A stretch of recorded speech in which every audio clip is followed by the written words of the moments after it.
चिरांनि आमगुरि गोजौसिन गेजेर फरायसालियावबो दिनैनिफ्राय जागायबाय गोलोम बोथोरनि बेसेन नाङि फोरोंथाय बादा। बिपिएफनि लाइमोन दैदेनगिरि कास्टम बसुमतारिया बेखेवनानै होबाय फरायसाफोरनि थाखाय गोलोम बोथोरनि बेसेन नाङि फोरोंथाय बादा।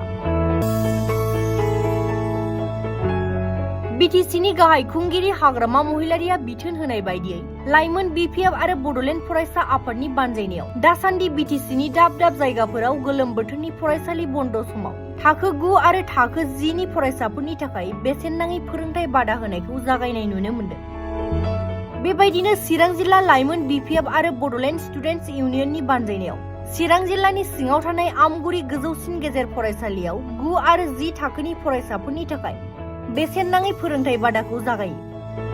दिनैनिफ्राय जागायनाय बे फोरोंथाय बादाखौ मिरु लाइमोन बिपिएफनि लेङाइ आफादगिरि कास्टम बसुमतारिया गाहाय आलासि महरै बाहागो लानानै फरायसाफोरखौ सोलोंथाय लानायनि फारसे बेसेन गोसा बिबुंथि लाखिनायनि गेजेरजों बेखेवनानै होयो।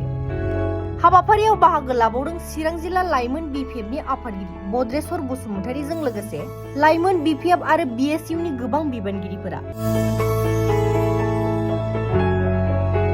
चिरांनि आमगुरि गोजौसिन गेजेर फरायसालियावबो दिनैनिफ्राय जागायबाय गोलोम बोथोरनि बेसेन नाङि फोरोंथाय बादा। बिपिएफनि लाइमोन दैदेनगिरि कास्टम बसुमतारिया बेखेवनानै होबाय फरायसाफोरनि थाखाय गोलोम बोथोरनि बेसेन नाङि फोरोंथाय बादा।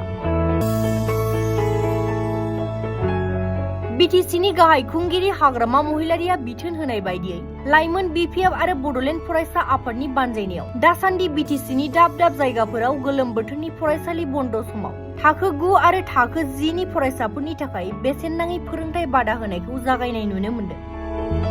बेबायदिनो चिरां जिल्ला लाइमोन बिपिएफ आरो बड'लेण्ड स्टुडेन्टस इउनियननि बानजायनायाव चिरां जिल्लानि सिङाव थानाय आमगुरि गोजौसिन गेजेर फरायसालियाव 9 आरो 10 थाखोनि फरायसाफोरनि थाखाय बेसेन नाङै फोरोंथाय बादाखौ जागायो। दिनैनिफ्राय जागायनाय बे फोरोंथाय बादाखौ मिरु लाइमोन बिपिएफनि लेङाइ आफादगिरि कास्टम बसुमतारिया गाहाय आलासि महरै बाहागो लानानै फरायसाफोरखौ सोलोंथाय लानायनि फारसे बेसेन गोसा बिबुंथि लाखिनायनि गेजेरजों बेखेवनानै होयो। हाबाफारियाव बाहागो लाबावदों चिरां जिल्ला लाइमोन बिपिएफनि आफादगिरि बद्रेश्वर बसुमतारिजों लोगोसे लाइमोन बिपिएफ आरो बिएसइउनि गोबां बिबानगिरिफोरा।